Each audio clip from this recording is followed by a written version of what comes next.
Hello everyone, this is Uday Pratap Singh Rathore, a mentor for the preparation of competitive exams. Last वाले video में हमने आप लोगों को बताया था कि आज हम ज्योग्राफी से शुरू करेंगे। तो ये वीडियो हमारा ज्योग्राफी में वर्ल्ड ज्योग्राफी सेक्शन से शुरू होगा और इसमें हमारा जो फर्स्ट टॉपिक है वो है evolution and origin of earth. यानी कि जो अर्थ है हमारा उसका इवोल्यूशन कैसे हुआ, अर्थ का ओरिजिन क्या था। देखिए, इस टॉपिक को शुरू करने से पहले आप लोग कुछ चीज़ें समझ लीजिए। जैसे कि जब हम ज्योग्राफी के इस फर्स्ट टॉपिक से स्टार्ट करेंगे तो इससे स्टार्ट करते हुए हम इसको लास्ट तक ले जाएंगे और ज्योग्राफी में हर चीज़ अपने आप में एक सीक्वेंस वाइज वे में रखी हुई है। इससे फ़ायदा ये होता है कि जब हम पहला टॉपिक पढ़ते हैं तो इसके बाद हम दूसरे टॉपिक को उससे कनेक्ट कर सकते हैं और आगे के टॉपिक्स को भी एक दूसरे से कनेक्ट कर सकते हैं। तो किसी भी एग्जाम्स में कई सारे क्वेश्चंस ज्योग्राफी से आते हैं, तो हमें सारे टॉपिक्स को कवर होना उसमें बहुत ज़रूरी है और इन चीज़ों को देखते हुए हम लोग बिल्कुल फर्स्ट टॉपिक से स्टार्ट करेंगे और लास्ट तक ले जाएंगे। तो जैसे हमारा पहला टॉपिक है origin and evolution of earth. देखिए, जब स्टार्टिंग में साइंस थोड़ा डेवलप होना स्टार्ट हुआ तो उस टाइम पर जो भूगोलवेत्ता थे और जो साइंटिस्ट थे, वैज्ञानिक थे, उन लोगों ने ये डिसाइड किया कि हमको ये पता होना चाहिए कि जो अर्थ है और इसके साथ के जो प्लैनेट्स हैं उनका इवोल्यूशन कैसे हुआ, वो ग्रो कैसे हुए, उनका ओरिजिन क्या था और आज जिस स्टेट में हम उनको देखते हैं वो स्टेट कैसे आई। इस चीज़ पर ध्यान देते हुए कई सारे वैज्ञानिकों ने इस पर बहुत सारी अपनी अपनी थ्योरीज दी, अपने अपने कॉन्सेप्ट्स दिए। तो अर्ली स्टेजेस जो 17 में चल रही थी, तो 1749, 1755 और इस तरीके से आगे चलते हुए कई सारी थ्योरीज आईं और वो थ्योरीज आज तक आते आते बिग बैंग थ्योरीज तक आ चुकी हैं। यानी कि आज की डेट में आप सभी लोग बिग बैंग थ्योरी का नाम जानते होंगे। तो वो बिग बैंग जो थ्योरी है वो एकदम से नहीं आई, उससे पहले भी कई सारी स्टेयर्स रही हैं और उन स्टेयर्स पर भी साइंटिस्ट ने काम किया है। तो अर्थ के इवोल्यूशन की हम बात करें या हम फिर ये कहें कि जो प्लैनेट्स हैं उनका इवोल्यूशन कैसे हुआ, तो वो सारी चीजें एक ही हैं, क्योंकि अर्थ जो है वो अपने आप में एक प्लैनेट है।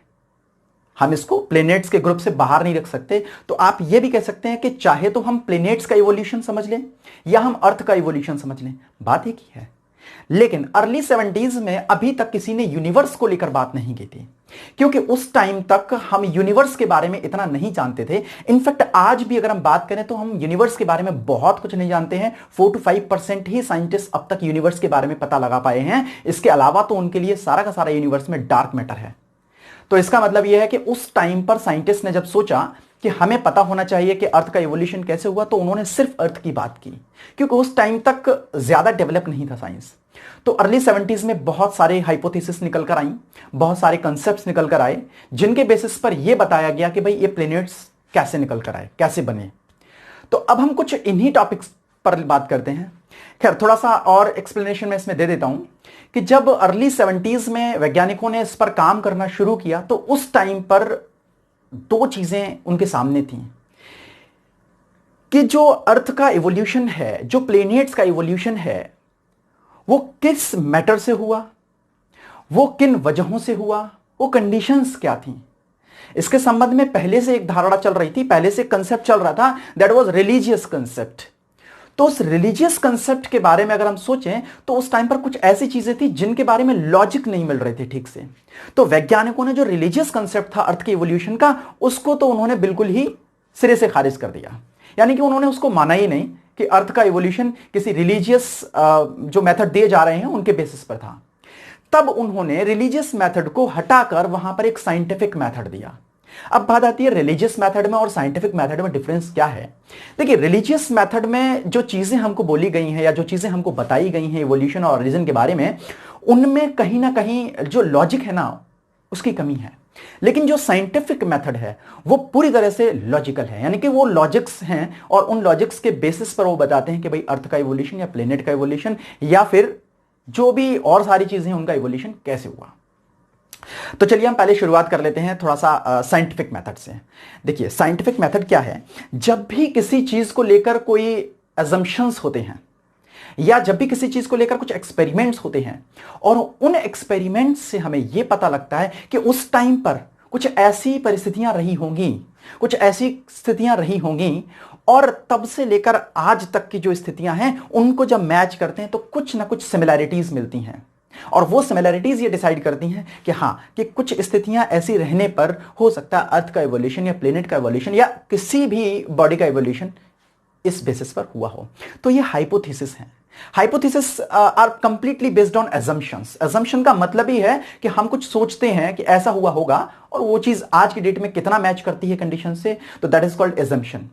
ऑब्जर्वेशंस भी होते हैं, तो आप ये कह सकते हैं hypothesis is completely based on assumptions and observations. Observations are found after the assumptions, कि ठीक है उस समय पर ऐसी कुछ परिस्थितियां रही होंगी और उसकी वजह से आज हमें ये परिणाम मिले हैं और ये परिणाम उस स्थिति से मैच करते हैं, तो यहां से हम क्लियर कह सकते हैं कि हाँ ठीक है ये वाली हाइपोथेसिस होगी।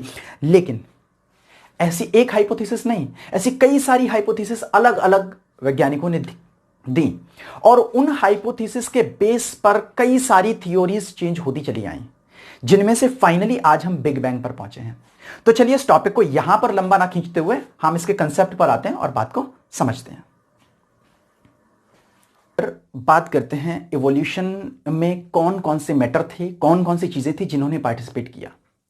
देखिए वैज्ञानिकों की जितनी भी हाइपोथेसिस हैं वो सारी की सारी जो नेबुलाज हैं या हम कह सकते हैं स्टार्स हैं, इन सब पर बेस्ड हैं। तो साइंटिस्ट ने पहले दो थ्योरीज दी, दो थ्योरीज, जिसमें से एक जिसको बोला गया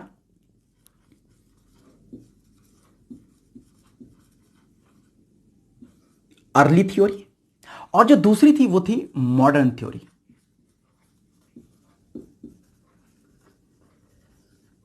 मॉडर्न थ्योरी क्या थी, अर्ली थ्योरी और क्या थी मॉडर्न थ्योरी, यानी कि यही दो थ्योरीज दी गई थी स्टार्टिंग में, जिनमें यह बताया गया कि प्लेनेट का इवोल्यूशन और अर्थ का इवोल्यूशन कैसे हुआ। और इन दोनों में ही एक बहुत बड़ा डिफरेंस है कि यह थ्योरी किसके परिप्रेक्ष्य में दी गई है और ये वाली थ्योरी किसके परिप्रेक्ष्य में दी गई, मतलब ये किसको डिनोट करती है कि किस चीज का इवोल्यूशन हुआ है, ये किसको डिनोट करती है किसका इवोल्यूशन हुआ। तो बात कर लें अर्ली थ्योरीज में।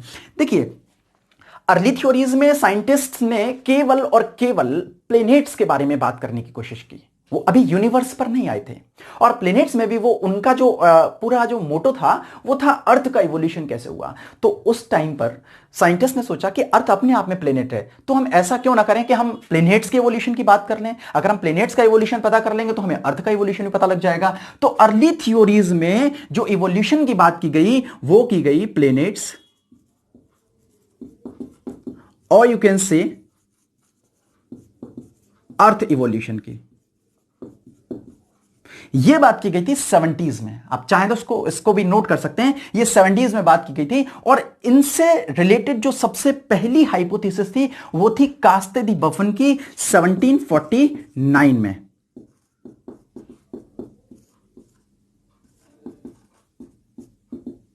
देखिए यहां पर हिंदी मीडियम के स्टूडेंट्स ज्यादा होंगे, तो मैं कोशिश करूंगा आपको हिंदी में ज्यादा चीजें लिखने की, साथ में आपको इंग्लिश में भी मिलेंगी, तो ऐसा कुछ प्रॉब्लम नहीं है, क्योंकि जितनी भी चीजें मैं हिंदी में बताऊंगा उनको साथ ही साथ इंग्लिश में भी कन्वर्ट कर दूंगा। तो जो इंग्लिश वाले हैं वो इंग्लिश में नोट कर सकते हैं, हिंदी वाले वो हिंदी में नोट करें, दैट मेक्स नो डिफरेंस, क्योंकि मैं दोनों चीजों को कवर करूंगा। मॉडर्न थ्योरी पे आते हैं, तो जो मॉडर्न थ्योरी थी वो इससे थोड़ा सा अलग थी, क्योंकि जैसे जैसे टाइम निकलता गया तो जो भूगोलवेत्ता थे या जो साइंटिस्ट थे या जियोफिजिस्ट थे, उन लोगों ने ये सोचा कि हम एक छोटे सेक्शन की बात कर रहे हैं। जैसे कि पहले अर्थ के बारे में सोचा, फिर कहा जब भाई अर्थ के इवोल्यूशन तो बेहतर है कि हम प्लेनेट्स का इवोल्यूशन पता कर लें, तो अपने आप अर्थ का पता लग जाएगा। फिर बाद में ये सोचा कि जो प्लेनेट्स हैं, अर्थ हैं, कोमेट्स हैं और जो सैटेलाइट्स हैं या जो अदर बॉडीज हैं, वो सारी की सारी बॉडीज जो है इस यूनिवर्स में हैं, तो क्यों ना हम यूनिवर्स के इवोल्यूशन के बारे में बात कर लें। अगर हमें यूनिवर्स का इवोल्यूशन पता लग जाएगा तो ये सारी चीजें तो अपने आप कवर हो जाएंगी। तो इसलिए मॉडर्न थ्योरी आई। मॉडर्न थ्योरी में जो बात की गई थी वो की गई थी यूनिवर्स के इवोल्यूशन की।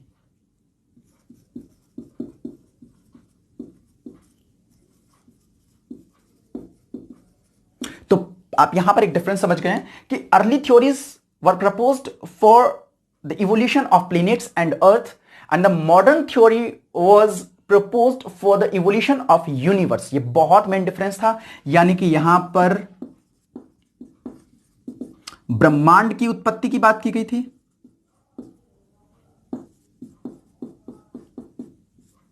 और यहां पर जो बात की गई थी वो बात की गई थी ग्रहों या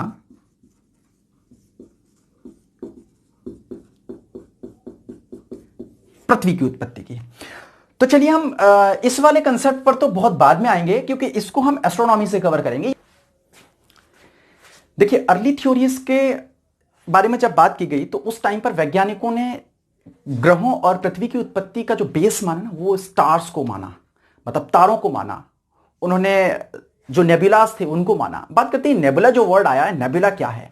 ये एक, आप कह सकते हैं, स्टार्टिंग पॉइंट ऑफ स्टार है। जब स्टार बनता है तो उससे पहले कुछ नेबुला फॉर्म में होता है। नेबुला को आप बोल सकते हैं कोई ऐसा धूल का एक पिंड, एक धुएं का पिंड, यानी कि any object which contains some dust particles and gaseous state, that is called nebula.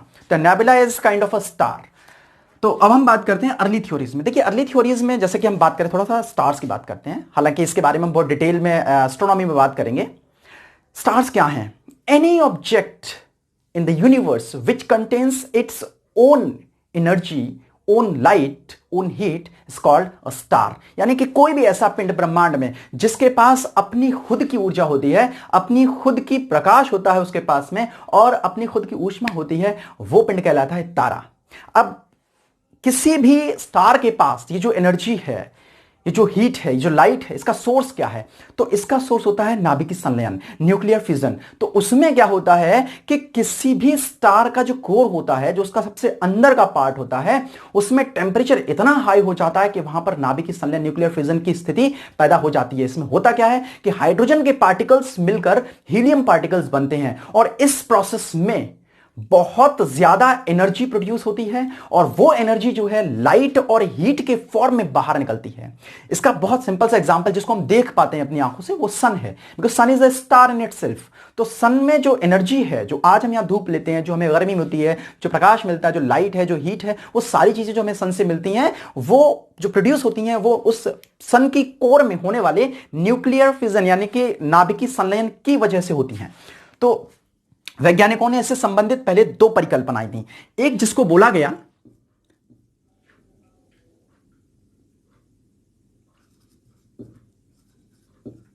अद्वैतवादी परिकल्पना,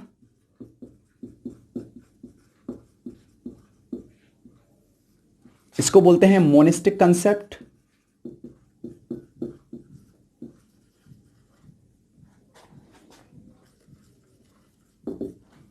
और जो दूसरी थी वो थी द्वैतवादी परिकल्पना।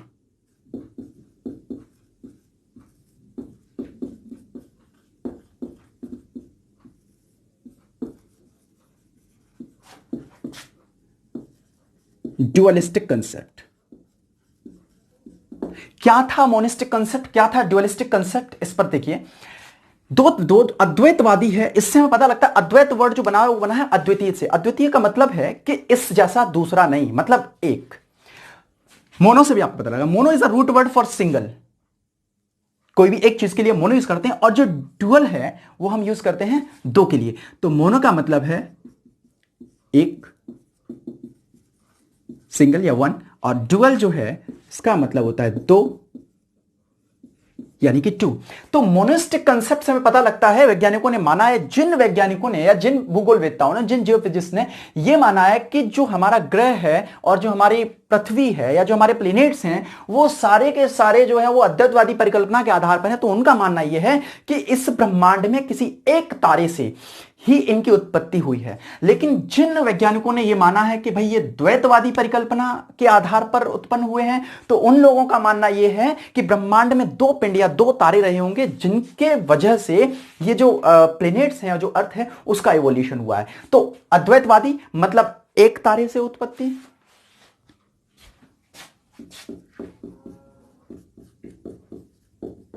एक तारे से इसका इवोल्यूशन हुआ है। और ड्युअलिस्टिक मतलब मानना है कि दो तारों से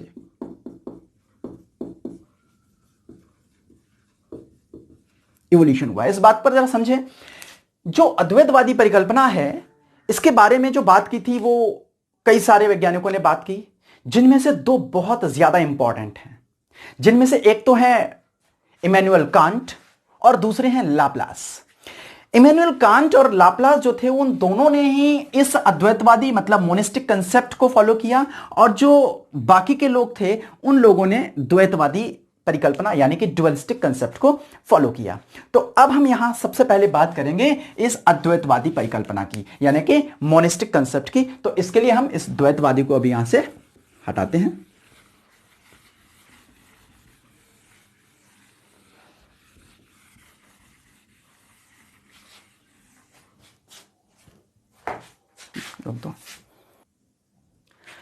तो यहां पर जो सबसे पहली अद्वैतवादी परिकल्पना मतलब मोनिस्टिक कंसेप्ट था वो था कांट का वायवराशि परिकल्पना या कांट की गैसियस थ्योरी।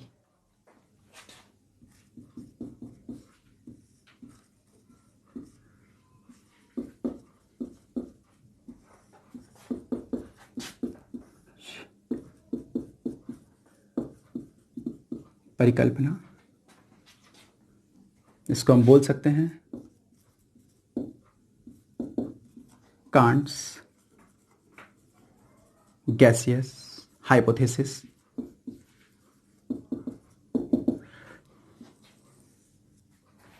देखिए क्या कहा कांट ने इस समय पर। कांट ने यह बताया कि ब्रह्मांड में पहले से कुछ छोटे छोटे ठंडे और बिना मूव करने वाले मतलब गतिहीन जिनके अंदर कोई डायनेमिक फोर्स नहीं था ऐसे कण ब्रह्मांड में पहले से थे। लेकिन इन कणों के आपसी अट्रैक्शन के कारण ये एक दूसरे की तरफ आए और जब ये एक दूसरे के पास आकर एक दूसरे से टकराए तो टकराने की वजह से एक फ्रिक्शन इनमें क्रिएट हो गया यानी कि इनमें एक घर्षण उत्पन्न हुआ और उस फ्रिक्शन की वजह से इनमें हीट यानी कि गर्मी हुई, ऊष्मा आई और उस ऊष्मा होने की वजह से इनके अंदर एक मूवमेंट आया और ये कण एक अट्रैक्शन फोर्स के कारण आपस में चिपक गए और चिपकने की वजह से ये एक बड़ी सी बॉडी बन गई, एक बड़ा ऑब्जेक्ट बन गए और इनके अंदर मूवमेंट क्रिएट होने की वजह से ये घूर्णन करने लगे मतलब ये रोटेशन करने लगे। और धीरे धीरे जैसा कि इनका मानना था कि कुछ पहले इस तरह से वायुमंडल में कण थे, ये कण आपस में एक दूसरे की तरफ आए और एक दूसरे की तरफ आने से ये एक सॉलिड बॉडी के रूप में कन्वर्ट हो गए। इनका अट्रैक्शन फोर्स बहुत ज्यादा था, ऐसा कांट ने कहा है कि इनका अट्रैक्शन फोर्स बहुत ज्यादा था। इनका पूरा नाम इमैनुअल कांट था। इन्होंने कहा कि भाई जब ये कण वापस आपस में एक दूसरे के पास आए और जब इकट्ठे हो गए तो इनके अंदर जो रोटेशनल मोशन क्रिएट हुआ वो बहुत ज्यादा था और उसके बाद ये फिर एक तरह से रोटेट करने लगे। रोटेशन करते टाइम पर इनके अंदर एक फोर्स क्रिएट हो गया, उसको बोला गया सेंट्रीफ्यूगल फोर्स मतलब हिंदी मीडियम में अपकेंद्रीय बल। और वो अपकेंद्रीय बल अभिकेंद्रीय बल से ज्यादा हो गया मतलब centrifugal force was higher than centripetal force. और इसकी वजह से अब आप लोग ये बात कुछ लोग समझते होंगे कुछ लोग नहीं समझते होंगे, मैं बता दूं आपको कि कुछ चीजें जब मूव करती हैं तो उनमें दो तरह का फोर्स क्रिएट होता है। एक तो फोर्स ये क्रिएट होता है कि भाई वो अपने सेंटर की तरफ जाने की कोशिश करती हैं और एक फोर्स क्रिएट होता है कि वो अपने पाथ से बाहर जाने की कोशिश करती हैं। तो जिस फोर्स की वजह से वो सेंटर की तरफ जाती हैं उसको बोलते हैं अभिकेंद्रीय बल मतलब केंद्र की तरफ, और जिस फोर्स की वजह से वो बाहर जाती हैं उसको बोलते हैं अपकेंद्रीय बल मतलब सेंट्रीपिटल फोर्स। तो सेंट्रीफ्यूगल फोर्स इस सेंट्रीपिटल फोर्स से ज्यादा हो गया और जब सेंट्रीपिटल फोर्स ज्यादा हो जाता है तो चीजें अपने सेंटर की तरफ आती हैं और सेंट्रीफ्यूगल फोर्स ज्यादा होता है तो चीजें बाहर की तरफ जाती हैं। और सेंट्रीफ्यूगल फोर्स ज्यादा होने की वजह से जब कोई भी राउंड शेप ऑब्जेक्ट या कोई भी मूविंग ऑब्जेक्ट जब घूम रहा होता है तो बाहर की तरफ भागता है और यह इतना ज्यादा हो गया कि इसके जो सेंटर था उस पर जो मैटर था उस मैटर से बाहर वाला जो मैटर था पदार्थ था जो भी द्रव्य था वो इसके साथ रोटेट नहीं कर पाया और ये बाहर की तरफ भाग गया और घूमते हुए इसमें से कुछ पिंड बाहर की ओर निकल गया जिसकी वजह से वो एक पिंड बाहर निकला। और ऐसे ही बाद में भी ये प्रक्रिया हुई और कुल मिलाकर ये प्रक्रिया 9 बार हुई। इस तरह से 9 पिंड छल्लों के रूप में इस बड़े मूविंग ऑब्जेक्ट से बाहर निकल गए। जब ये बाहर निकल गए तो एक ऑब्जेक्ट निकल गया बाहर, फिर थोड़े टाइम बाद फिर कुछ दूसरा ऑब्जेक्ट निकल गया, फिर कुछ और टाइम बाद तीसरा ऑब्जेक्ट निकल गया, फिर चौथा ऑब्जेक्ट। इस तरह से कुल मिलाकर 9 ऑब्जेक्ट बाहर निकल गए और जो बचा हुआ मेन ऑब्जेक्ट था वो आज की डेट में सन है जो हमारा सूर्य है। और ये जो मूविंग ऑब्जेक्ट थे ये बाहर निकलने के बाद में इस के चारों ओर रिवॉल्व करने लगे।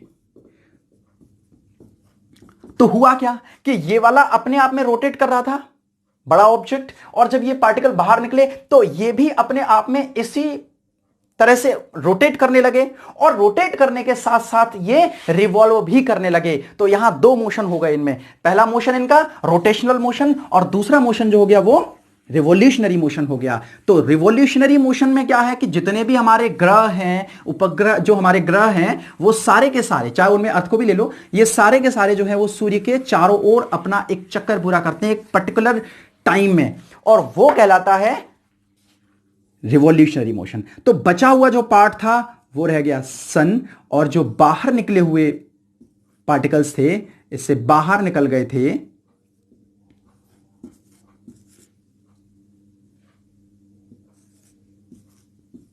वो बन गए नवग्रह, और इनके अंदर अपने आप में एक रोटेशनल मोशन भी था, प्लस ये सन के चारों ओर भी चक्कर लगा रहे थे। इसको बोला गया रिवोल्यूशनरी मोशन। तो कांट की वायव्य राशि परिकल्पना, या इसको आप दूसरे शब्दों में बोल सकते हैं, ये वायव्य थोड़ा सा डिफिकल्ट लग रहा होगा, कांट की गैसीय संकल्पना।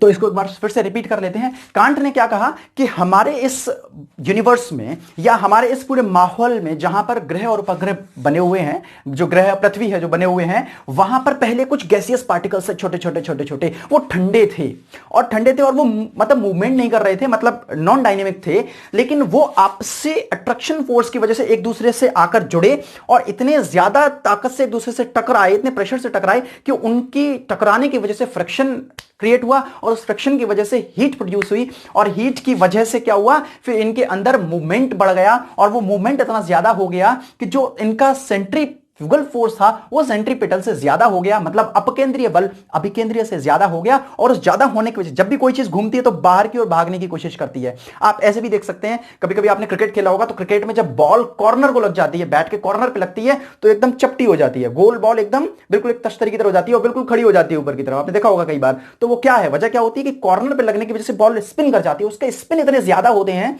कि उस बॉल का सेंट्रीफ्यूगल फोर्स सेंट्रीपिटल से ज्यादा हो जाता है, तब वो बॉल लंबी लंबी सी नजर आती है हमको। तो वही सेम कंसेप्ट यहां पर भी था।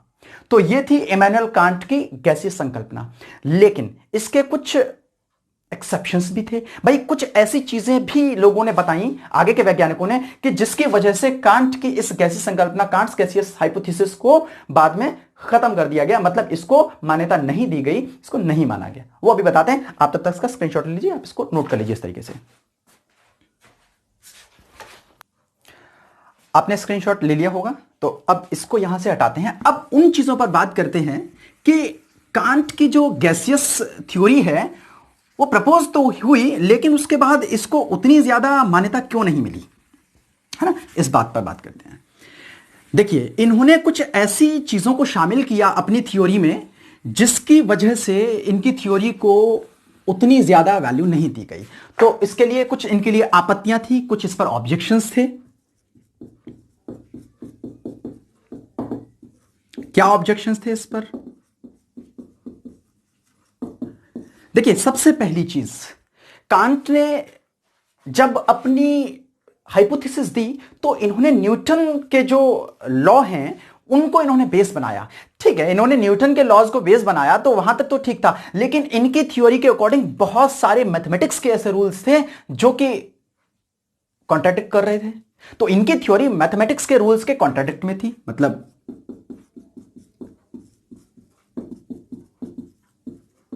गणित के नियमों के विरुद्ध थी। ये एक था, हालांकि बहुत इंपॉर्टेंट नहीं था, हां, लेकिन जो दूसरा पॉइंट है वो बहुत इंपॉर्टेंट है। जैसे कि इन्होंने कहा कि कण आपस में जो टकराए उसका जो कारण था वो आकर्षण बल था, अट्रैक्शन फोर्स था, या ग्रेविटेशनल फोर्स था, गुरुत्वाकर्षण बल था, क्योंकि यूनिवर्स में गुरुत्वाकर्षण बल ही है जो आकर्षण बल है, that is called gravitational force. लेकिन आगे के वैज्ञानिकों ने यह माना और यह बताया कि ग्रहों के निर्माण से पहले इस यूनिवर्स में किसी भी तरह का ग्रेविटेशनल फोर्स था ही नहीं।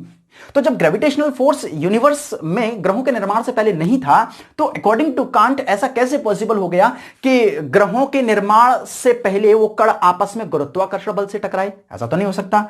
तो इनका यह मानना था कि ग्रहों के निर्माण से पहले जो छोटे छोटे कण थे वो आकर्षण बल की वजह से एक दूसरे के पास आए।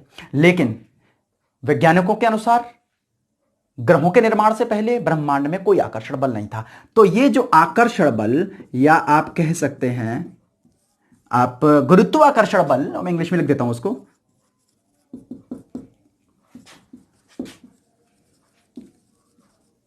ग्रेविटेशनल फोर्स जो था, ये वाला रूल कॉन्ट्रडिक्ट कर रहा था। तीसरी एक और बहुत इंपॉर्टेंट बात, इन्होंने कहा कि जब कण आपस में टकराए तो टकराने के बाद उनमें रोटेशन क्रिएट हो गया और एक रोटेशनल मोशन आ गया, वो घूर्णन करने लगे।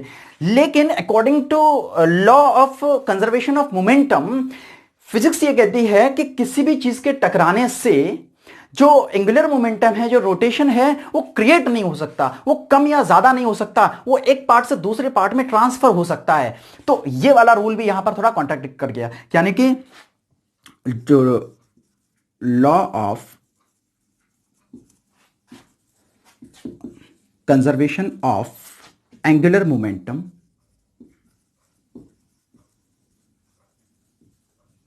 इस रूल को भी इन्होंने कॉन्ट्रडिक्ट किया। यानी कि according to law of conservation of angular momentum can be transferred from one part to another part, but it can not be decreased और इंक्रीज्ड, और it can not be produced. क्योंकि word आ रहा है conservation, it can not be increased और decreased, it can be transferred. तो इस वाले जो लॉ को भी इनकी हाइपोथेसिस ने कॉन्ट्रडिक्ट किया। तो इसकी वजह से इनकी थ्योरी को बाद में बहुत ज्यादा मान्यता नहीं मिली। ये इनके कुछ ऐसे रीजन रहे। एक और बहुत इंपॉर्टेंट चीज आती है कि एक स्टेटमेंट भी था जो कांट ने कहा था। कांट ने कहा था, give me matter, I will build the world, I will build the universe. मुझे पदार्थ दो, मैं विश्व बना के दिखाऊंगा, मैं ब्रह्मांड बना के दिखाऊंगा। तो ये अगर स्टेटमेंट के बारे में क्वेश्चन आए तो आप इसको याद रखेंगे कि this statement was given by Immanuel Kant. तुम मुझे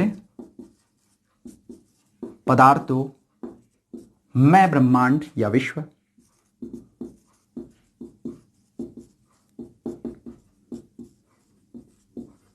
निर्माण।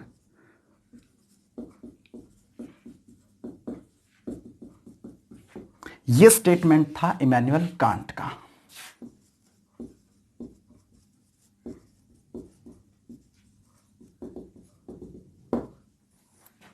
हाँ, एक और चीज इसके बारे में बात करते हैं। इमैनुअल कांट की जो थ्योरी थी वो किस ईयर में आई, इस बात को आप कमेंट्स में मुझे बताएंगे। ये क्वेश्चन है आपके लिए कि कौन सा ईयर था जब इमैनुअल कांट ने अपनी थ्योरी को प्रपोज किया, और इसका जवाब मुझे कमेंट्स में चाहिए आप सभी लोगों से। एक और क्वेश्चन मैं आपसे रखता हूं यहां पे कि इमैनुअल कांट किस कंट्री से बिलोंग करते थे।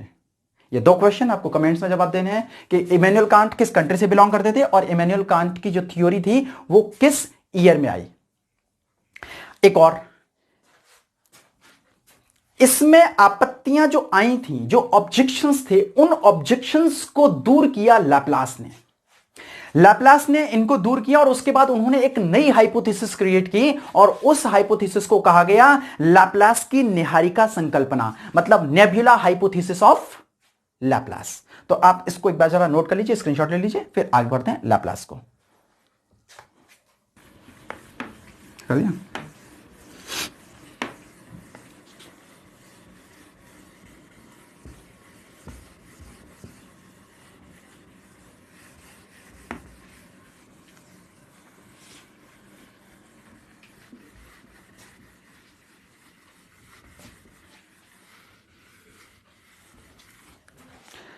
हमारी नेक्स्ट हाइपोथेसिस है लाप्लास की निहारिका परिकल्पना।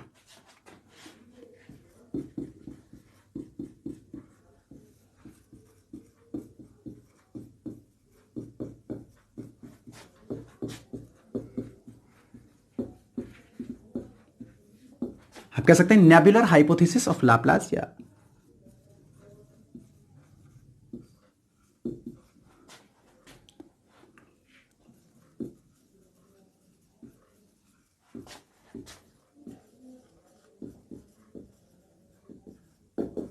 लाप्लास की निहारिका परिकल्पना जो थी ना, वो एक कांट की ही हाइपोथेसिस की अमेंडेड फॉर्म थी। मतलब उन्होंने कांट की परिकल्पना को ही संशोधित किया। अब क्या संशोधन किया, इस बात को समझिए। देखिए, कांट के अकॉर्डिंग क्या था कि जब जो गैसियस पार्टिकल्स थे वो एक दूसरे से कनेक्ट हुए, और कनेक्ट होने की जो वजह थी वो था गुरुत्वाकर्षण बल। जबकि वो गुरुत्वाकर्षण बल की वजह से कनेक्ट होने के बाद उनमें रोटेशनल मोशन बढ़ गया। लेकिन ये जो रूल था वो डायनेमिक के रूल को और जो law of conservation of angular momentum था उसके रूल को कॉन्ट्रडिक्ट करता था। तो इन्हीं चीजों को लैप्लास ने अमेंड किया, इन्होंने सुधारा। इनका कहना क्या था, देखिए, लैप्लास की एक पुस्तक थी, एक बुक थी। उस बुक का नाम आप मुझे कमेंट में बताएंगे, क्योंकि इन्होंने अपनी थ्योरी उस बुक में दी थी। बाकी के जो मैं क्वेश्चन अभी पूछ रहा हूं आपसे, इन क्वेश्चंस के आंसर जो हैं वो आपको मैं नेक्स्ट वीडियो में दूंगा, उसका आप नेक्स्ट वीडियो का इंतजार करिए। लेकिन उससे पहले आप सभी लोग कमेंट में उनके आंसर बताइए, क्योंकि आप को जब क्वेश्चन पूछेंगे तो हो सकता है आप थोड़ा कोशिश करेंगे इसको पता करने की, इसको ढूंढने की, और उसके बाद आप आंसर देंगे। तो वो चीजें जो आप बताएंगे पता करके, वो शायद आपके दिमाग में बहुत लंबे टाइम तक सस्टेन करेंगे, और मैं बता दूंगा तो मे भी हो सकता है कि वो आपके कुछ टाइम बाद निकल जाए दिमाग से। तो इसलिए इनकी जो थियोरी थी उसका ईयर क्या था लैप्लास का, और इनकी जो बुक थी वो बुक का नाम क्या था, और ये किस कंट्री से बिलोंग करते थे। ये 3 आंसर लैप्लास के बारे में आप बताएंगे। लैप्लास ने ये कहा कि इस यूनिवर्स में पहले से एक नेबुला मौजूद थी, एक निहारिका मौजूद थी। उस नेबुला में जो पार्टिकल्स थे वो इतने ज्यादा डेंस तरीके से आपस में एक दूसरे से जुड़े हुए थे कि उसका आकार बहुत बड़ा था। तो डेंसिटी भी बहुत ज्यादा थी और उसकी शेप भी बहुत ज्यादा थी। लेकिन वो जो पार्टिकल्स थे उनकी जो आउटर लेयर थी वो बहुत ज्यादा ठंडी थी। मतलब ये एक नेबुला थी। इस नेबुला की जो आउटर लेयर थी वो बहुत ज्यादा ठंडी थी, बहुत ज्यादा कोल्ड थी। और कोई भी चीज जब ठंडी होती है तो वो स्पेस को कम घेरती है, वो कम स्पेस लेती है। जैसे कि हम लोग सर्दियों में लेटते हैं और सर्दियां ज्यादा हों तो हम सिकुड़ जाते हैं, जबकि गर्मियों में ऐसे सिकुड़ के नहीं लेटते हैं। इसका सीधा सा रीजन है कि कोई भी चीज जब ठंडी होती है तो वो कम आकार लेती है, अपना कम जगह को घेरती है। आपने देखा होगा कि जो पोल्स होते हैं उन पोल्स पर जो वायर लगाए जाते हैं वो इस तरीके से थोड़ा सा लटका कर लगाए जाते हैं। यानी कि जब सर्दियां हों तो ये वायर सिकुड़ेंगे और सिकुड़ने के बाद ये थोड़े से टाइट होंगे। तो ये मार्जिन रखा जाता है क्योंकि सर्दियों के अकॉर्डिंग अगर ये टाइट करके गर्मियों में लगा देंगे तो फिर सर्दियों में वायर टूट जाएगा। तो इस वजह से जब भी कोई चीज ठंडी होती है तो वो कम आकार लेती है। तो इसी वजह से जब इसकी बाहरी सतह ठंडी थी तो इस नेबुला की बाहरी सतह ने सिकुड़ना शुरू किया और सिकुड़कर ये थोड़ा सा छोटी हो गई। और डायनेमिक का रूल कहता है कि जब भी किसी चीज की शेप छोटी होती है तो उसका जो रोटेशनल मोशन होता है वो बढ़ जाता है, और जब भी किसी चीज की शेप बड़ी होती है तो उसका रोटेशनल मोशन स्लो हो जाता है। मतलब इस बात को आप नोट कर लेना, आकार में वृद्धि, इंक्रीज इन शेप, तो गति में कमी, और आकार में कमी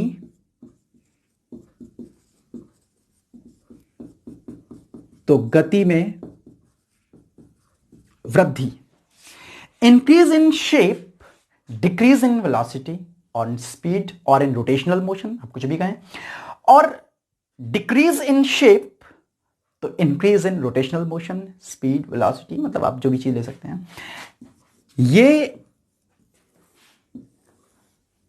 डायनेमिक के अकॉर्डिंग है, और डायनेमिक्स के अकॉर्डिंग ही इन्होंने अपनी थ्योरी को रखा कि जब उस नेबुला की बाहरी सतह ठंडी थी और ठंडी होने की वजह से उसकी जो बाहरी सतह थी सिकुड़ गई, उसका आकार छोटा हो गया। आकार छोटे होने की वजह से रोटेशनल मोशन बहुत ज्यादा हो गया। अब ये बहुत ज्यादा फास्ट तरीके से रोटेट करने लगी, और जब रोटेशनल मोशन बहुत फास्ट होता है तो दो तरह के इस पर फोर्स लगते हैं। पहला फोर्स होता है जो इसको सेंटर की तरफ ले जाने की कोशिश करता है, that is called centripetal force, अभिकेंद्रीय बल, and another force that is centrifugal force, अपकेंद्रीय बल। तो ये जो अपकेंद्रीय बल था, यह इस अभिकेंद्रीय बल से बहुत ज्यादा हो गया और ज्यादा होने की वजह से इसकी जो बाहरी सतह से एक छल्ला टूटकर बाहर निकल गया। इसका बड़ा सिंपल सा एग्जाम है। बचपन में हम लोग बड़ी सी पॉलीथीन लेते थे और उसमें आगे एक डेला बांधकर, अब शायद लोग करते हो नहीं करते हो, लेकिन मैंने तो किया है और आप में से काफी लोगों ने किया होगा। हम उसको घुमाते थे और घुमाने के बाद जब हम उसको छोड़ते थे तो वो बहुत स्पीड से बाहर जाता था। तो वो स्पीड से बाहर जाने का मतलब क्या था? वो स्पीड से बाहर जाने का सीधा मतलब था कि उस पर अपकेंद्रीय बल मतलब सेंट्रीफ्यूगल फोर्स बहुत ज्यादा था। एक और चीज, इसका एग्जांपल सिंपल सा था। बचपन में बाल्टी ली या कोई भी ऐसा बर्तन लिया, इसमें हैंडल होता था और बाल्टी में पानी भर के हम उसको इस तरह से स्पीड से घुमाते थे तो बाल्टी ऊपर जाती थी, बाल्टी उल्टी होती थी, लेकिन फिर भी पानी नीचे नहीं गिरता था, पानी उसकी सतह से चिपक जाता था और इसकी वजह से पानी न गिर पाए इसलिए हम बहुत ज्यादा फास्ट घुमाते थे। तो इसका भी रीजन था अपकेंद्रीय बल, मतलब जो उसके अंदर पानी था वो बाहर की ओर भागने की कोशिश कर रहा था और बाहर की ओर क्या थी? उस बाल्टी की तली थी और उस बाल्टी की तली होने की वजह से पानी बाहर नहीं निकलता था। तो वो क्या था? रूल अपकेंद्रीय बल का ही था, मतलब सेंट्रीफ्यूगल फोर्स का था। तो सेंट्रीफ्यूगल फोर्स सेंट्रीपेटल फोर्स से इतना ज्यादा हो गया कि इससे एक छल्ला बाहर निकल गया और बाहर जो निकला हुआ छल्ला था वही छल्ला 9 हिस्सों में टूट गया।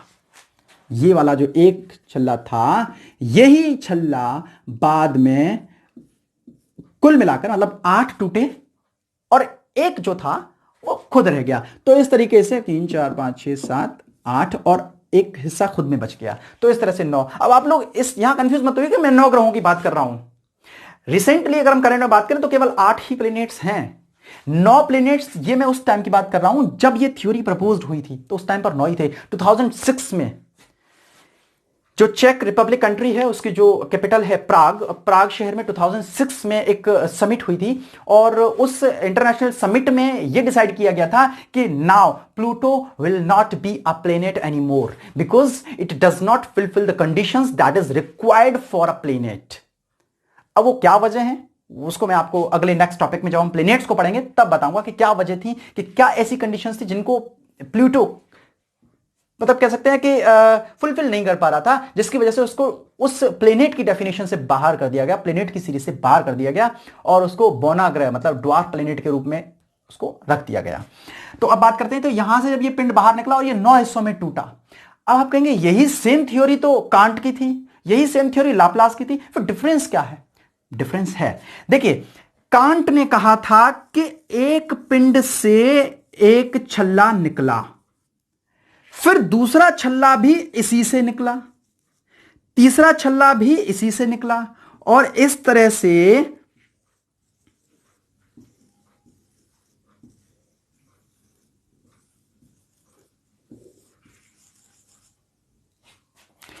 नौ के 9 छल्ले इसी बॉडी से निकले, इस मेन बॉडी से 9 के 9।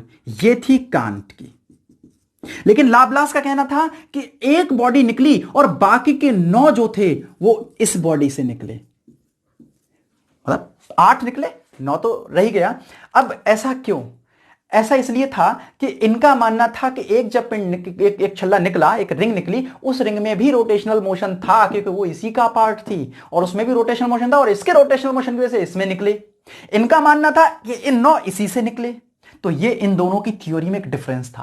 तो लाप्लास की थ्योरी भी क्या, एक बस अमेंडेड फॉर्म है कांट की, लेकिन पूरी तरह से बेस्ड कांट की थ्योरी पर ही है। तो ये लाप्लास की परिकल्पना थी। इसको एक बार हम लोग थोड़ा सा फास्ट रिवीजन ले लेते हैं। लाप्लास के अनुसार क्या था कि इस ब्रह्मांड में पहले से एक निहारिका मौजूद थी, उस निहारिका की बाहरी जो सतह थी, जो बाहरी आउटर सरफेस था, that was very cold and due to this वो उसका जो शेप था वो बहुत ज्यादा डिक्रीज होता चला गया, बहुत शेप मिनिमाइज होता चला गया और जब उसका शेप ज्यादा मिनिमाइज हो गया तो उसका रोटेशनल मोशन भी बढ़ गया, क्योंकि अकॉर्डिंग टू डायनेमिक्स जब शेप में कमी आती है, जब आकार छोटा होता है तो उसकी जो गति है, जो रोटेशनल मोशन है या जो स्पीड है वो बढ़ जाती है और इसके बढ़ने की वजह से इसमें अपकेंद्रीय बल ज्यादा हो गया, अभिकेंद्रीय बल कम हो गया और अपकेंद्रीय बल होने की ज्यादा होने की वजह से जो बाहरी सतह थी उससे एक छल्ला टूट के बाहर निकल गया और वो जो छल्ला था वो बाद में रोटेशनल मोशन की वजह से और अन्य छल्लों में टूट गया, जिसकी वजह से 9 ग्रह बने और जो बचा हुआ मेन रह गया पहले वाला वो हमारा सूर्य बन गया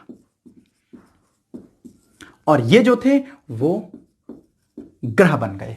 तो ये थी लाप्लास की थ्योरी। आप जरा इसको स्क्रीनशॉट लेकर बाद में नोट करना चाहें तो उसको जरा स्क्रीनशॉट ले लीजिए।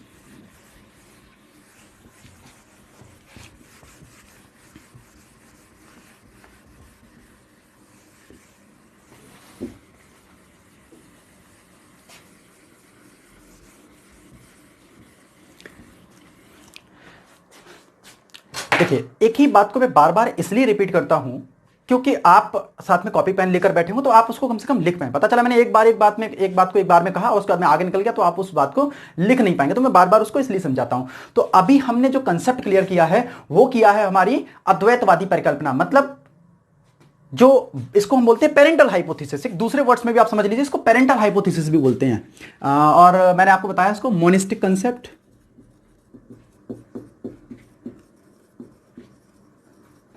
इसी को हम पेरेंटल हाइपोथेसिस भी बोलते हैं, जो अब तक पढ़ रहे थे, या पेरेंटल कंसेप्ट। इसमें कौन से दो मेन थे ये हम रिवाइज कर रहे हैं जो हमने अब तक पढ़ा है। इस मोनिस्टिक कंसेप्ट में हमने अभी दो मेन पढ़े, बाकी तो कई सारी थ्योरीज हैं लेकिन हमें नहीं पढ़ना उतना ज्यादा, हमें उन पर बात करनी जो हमारे काम की हैं। एक तो हमने पढ़ी है कांट की गैसियस थ्योरी, और दूसरी पढ़ी है हमने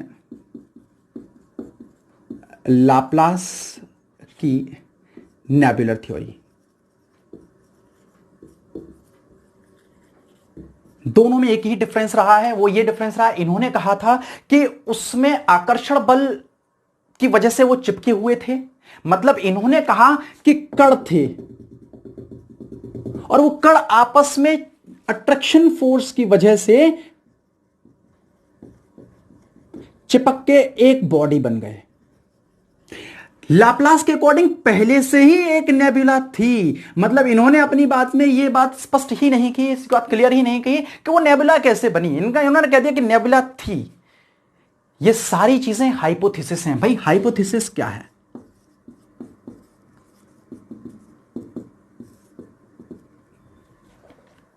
हाइपोथेसिस क्या है कि भाई इन लोगों ने ये माना, अपने हिसाब से इन्होंने एक विचार किया कि कुछ चीजें रही होंगी, यानी कि आप ये भी कह सकते हैं कि अपने टाइम पर ये एक तरह का एजम्पशन है वैज्ञानिकों का कि चीजें ऐसी रही होंगी जिसका परिणाम आज ये है और इसकी वजह से ये चीजें निकल कर आई हैं। तो आप कह सकते हैं hypothesis is a proposed explanation for a phenomenon. Hypothesis ये सिंगुलर होता है जब हम इसी को हाइपोथेसिस ES कर देते हैं तो ये प्लूरल हो जाता है, और हाइपोथेसिस ये सिंगुलर रहता है। एक परिकल्पना, बहुत सारी परिकल्पनाएं।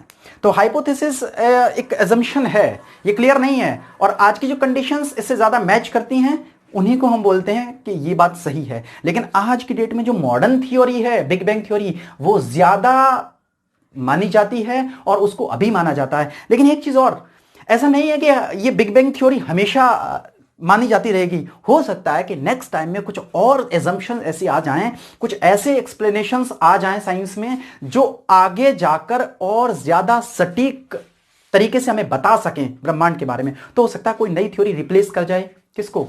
बिग बैंग थ्योरी को। तो इस तरीके से धीरे धीरे थ्योरीज आती रही। ये अर्ली 70s की थ्योरी थी, जो कि अर्ली थ्योरीज थी। अर्ली थ्योरीज में हमने आपको मोनिस्टिक कंसेप्ट पढ़ा दिया है। अब हमारे पास आता है ड्युअलिस्टिक कंसेप्ट। ड्युअलिस्टिक कंसेप्ट को हम नेक्स्ट वीडियो में कवर करेंगे, क्योंकि इसको यहां करेंगे तो बहुत ज्यादा लंबा हो जाएगा। हालांकि मैं चाहता तो मोनिस्टिक कंसेप्ट, ड्युअलिस्टिक कंसेप्ट को इसी वीडियो में कवर कर सकता था, लेकिन उस ऐसा करने से बहुत ज्यादा टाइम हो जाता। अगर मैं उसको बहुत शॉर्ट में करता तो ना आपको मोनिस्टिक कंसेप्ट कवर होता, ना ड्युअलिस्टिक कंसेप्ट कवर हो पाता। इसलिए हम उसको ब्रेक में पढ़ेंगे, थोड़ा थोड़ा पढ़ेंगे, लेकिन डिटेल से पढ़ेंगे, अच्छे से पढ़ेंगे। तो आपको ये बात समझ में आ गई, कांट की गैसियस थ्योरी, लाप्लास की नेबुला थ्योरी। अब आपको मैंने यहां पर कुछ क्वेश्चंस पूछे हैं, जिसमें पहला क्वेश्चन था, जो इमैनुअल कांट थे ये किस कंट्री से बिलोंग करते थे? इमैनुअल कांट की जो थ्योरी थी वो किस ईयर में आई? और इमैनुअल कांट की जो थ्योरी थी वो अपनी किस बुक में इन्होंने दी? 3 क्वेश्चन तो इमैनुअल कांट से हैं, और यहां पर लाप्लास से भी कुछ क्वेश्चन थे कि लाप्लास की जो थ्योरी है वो किस ईयर में आई, लाप्लास किस कंट्री से बिलोंग करते थे, और लाप्लास की बुक का नाम क्या था जिसमें इन्होंने अपनी इस नेबुलर हाइपोथेसिस को प्रपोज किया था। तो ये 6 क्वेश्चन हैं, इनके जवाब आपको कमेंट्स में देने हैं। हालांकि कमेंट्स में कुछ लोगों के सही आएंगे और कुछ लोगों के गलत भी हो सकते हैं, दैट मेक्स नो डिफरेंस। हम अगले वीडियो में इन आंसर्स को क्लियर करेंगे और काफी अच्छे से इन बुक्स के बारे में भी बात करेंगे, है ना। इन बुक्स के बारे में क्या था, ये बुक्स क्या थी, उस पर भी हम बात करेंगे। तो चलिए आज की बात हम यहां पे खत्म करते हैं, और आप इसका नोट्स बनाते रहिए, अपनी कॉपी पर इसको नोट करते रहिए, स्क्रीनशॉट ले लीजिए। बाद में नहीं समझ में आए तो आप इसको वीडियो को डाउनलोड करके आप बाद में भी देख सकते हैं, और देखने के बाद आप इसका एक अच्छा नोट्स बनाइए। मैं बीच बीच में आपसे क्वेश्चन पूछता रहूंगा, और आगे आने वाले कुछ क्वेश्चन पर भी मैं बात करूंगा। जैसे कि अभी हमारी जो नेक्स्ट थ्योरी आएगी, उस थ्योरी पर एक क्वेश्चन भी है जो यूपीएससी 1999 में आई थिंक आया था, तो मैं उस क्वेश्चन के बारे में बात करूंगा, उसका डिटेल्ड एक्सप्लेनेशन भी दूंगा, वो हमारे अगले वीडियो में होगा। अगला वीडियो आपको जल्द ही मिलेगा, तो तब तक के लिए टेक केयर, बाय बाय।